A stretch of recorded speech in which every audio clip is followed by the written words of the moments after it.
ऐसे हमारे जन्म होने से लेकर हमारे मरने तक टैक्स पे टैक्स सरकार हमसे वसूलती है। बच्चे के पैदा होने से पहले, उसकी आंखें खुलने से पहले जो उसको वैक्सीन लगती है उस पर 5% जीएसटी लगता है। जिस अस्पताल में बच्चा पैदा होता है उस हॉस्पिटल के कमरे के चार्जेस पर अगर 5,000 रुपए से ज्यादा का कमरा हो तो 5% जीएसटी लगता है। बेबी केयर के आइटम्स पे 5% जीएसटी लगता है। और अगर उसके माता पिता बच्चे के पैदा होने पर मिठाई बांटे तो मिठाई पर 5% और चॉकलेट पर 18%, 28% जीएसटी लगता है। बचपन में बेबी फूड जो खरीदा जाता है उस पर 12 से 18% जीएसटी, डायपर जो खरीदा जाता है उस पर 12% जीएसटी, बेबी स्ट्रोलर पे 5 से 12% जीएसटी, और जो खिलौने बच्चे को दिए जाते हैं उन खिलौनों पर भी 12% जीएसटी लिया जाता है। तो स्कूल जाने पर यूनिफॉर्म से लेकर जूतों, स्कूल बैग, लंच बॉक्स सब पर जीएसटी लगता है। 12% जीएसटी नोटबुक पर लगता है, 18% जीएसटी स्टेशनरी आइटम पर लगता है। और उसके बाद अगर कोई एक्स्ट्रा करिकुलर एक्टिविटी बच्चे को करनी हो, कोई म्यूजिक क्लास करनी हो या फिर कोई स्पोर्ट्स कोचिंग की क्लास वो ले ले, उस पर भी 18% जीएसटी देना पड़ता है। प्राइवेट ट्यूशन ले तो उस पर भी जीएसटी, और पहली साइकिल जो बच्चा खरीदता है उस पर भी 12% जीएसटी देना पड़ता है। इस दौर में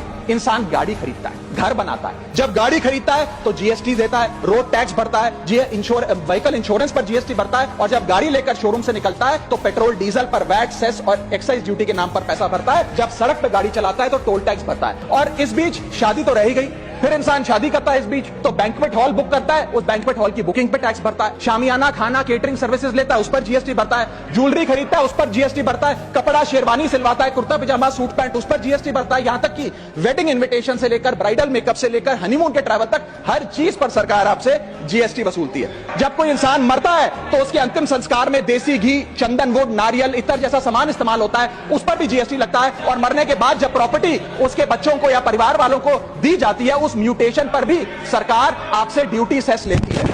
यह है life cycle of taxation model. लेकिन मैडम, सबसे जरूरी बात यह है कि इतना टैक्स देने के बाद सरकारें हमें देती क्या है? कौन सी ऐसी हाई क्वालिटी सर्विस है जो फ्री ऑफ कॉस्ट जनता को दी जाती है? क्या हमें quality health care free of cost मिलता है? नहीं मिलता। क्या हमें वर्ल्ड क्लास एजुकेशन मिलती है? नहीं मिलती। क्या हमें फ्री वर्ल्ड क्लास ट्रांसपोर्टेशन मिलता है? नहीं मिलता। क्या हाई क्वालिटी रोड्स मिलती हैं? अगर अच्छी हैं तो टोल टैक्स भरना पड़ता है। क्या 24 घंटे सातों दिन बिजली आती है? नहीं आती। तो इतना सारा जो टैक्स सरकार इकट्ठा करती है उसका करती क्या है? इसीलिए मैं कहना चाहता हूं दैट वी इन इंडिया पे taxes like in developed countries to get services like in sub-Saharan countries.